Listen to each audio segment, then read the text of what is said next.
ফালতু কিছু মিডিয়া আছে, বাংলাদেশে কিছু মিডিয়া আছে যেগুলো এখন বলতেছে যে 7 দিনের মধ্যেই আপনার হচ্ছে 8 মাত্রার ভূমিকম্প হবে। এগুলা বলে বলে মানুষদের মনে এত ভয় দেখানোর কি কি আছে?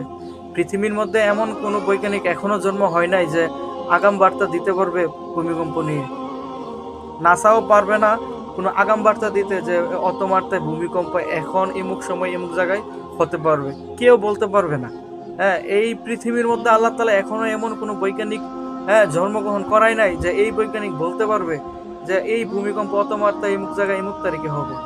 আমাদের বাংলাদেশে এরকম বড় বড় বৈজ্ঞানিক এই সাংবাদিক আছে যারা কিনা হেডলাইনে বলতেছে অত তারিখের মধ্যে এমুক দিনে এমুক তারিখ এই মাসের মধ্যে 7 দিনের মধ্যে বড় বড় ভূমিকম্প হবে, ঢাকা শহর নষ্ট হয়ে যাবে, ঢাকা শহর ধ্বংস হয়ে যাবে। ভাই, ভূমিকম্প হবে এটা স্বাভাবিক, কিয়ামতের আগে বড় বড় ভূমিকম্প হয়ে পৃথিবী নষ্ট হবে এই কথাটা সত্য, কিন্তু এখনই যে এভাবে এরকম বড় বড় ভূমিকম্প হয়ে পৃথিবী নষ্ট হয়ে যাবে এটা তো ভুল ধারণা। এরকম ভুলভাল নিউজ করে তো হচ্ছে মানুষের মন নষ্ট করতেছে, মানুষের মনে আতঙ্ক সৃষ্টি করতেছে। অনেক মানুষ অলরেডি ঢাকা শহর ছেড়ে বাড়িতে চলে যাচ্ছে। না, ঠিক আছে, সেফ জায়গায় যাওয়া আমিও মনে করি যে ভালো, সেফ জায়গায় থাকা ভালো। এখন বলেন, আমরা ভাবি যে ঢাকা শহর ছেড়ে গ্রামে যাব, গ্রামে যেয়ে কি করবো? গ্রামে তো একই অবস্থা, গ্রামে গেলে কি আমরা হচ্ছে ভূমিকম্প হলে মরবো না? তো ব্যাপারটা হচ্ছে এরকম। তাই আমি বলবো যারা মিডিয়া আছেন, গুজব না ছড়িয়ে সঠিক তথ্যটা দেন।